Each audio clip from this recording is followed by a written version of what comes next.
Lumipas ang ilang buwan at naging magkaibigan na nga sina Gab at Ethan. Pre, kain tayo sa kantin. Masaya ang aya ni Ethan. Sige, halos lahat ng oras nila sa campus ay magkasama. Kapag may group activity, si Ethan ang unang naghahanap kay Gab. Kapag may exam, sabay silang nagre-review hanggang sa magsara ang library. Hindi napigilan ni Gab ang sarili niyang ngumiti sa bawat simpleng bagay na ginagawa ni Ethan.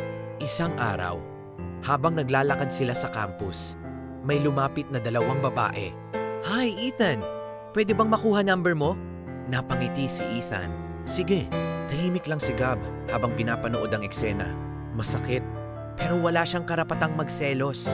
Hindi naman sila. Nang gabing iyon, habang nakahiga sa kama, paulit-ulit niyang binasa ang mga lumang mensahe nila.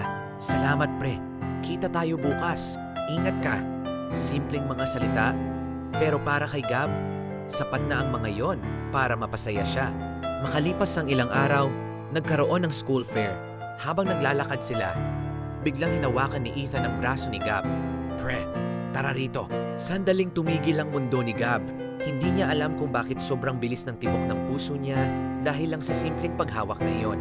Ngunit para kay Ethan, isa lamang itong normal na kilos ng isang matalik na kaibigan. At doon nagsimulang matakot si Gab.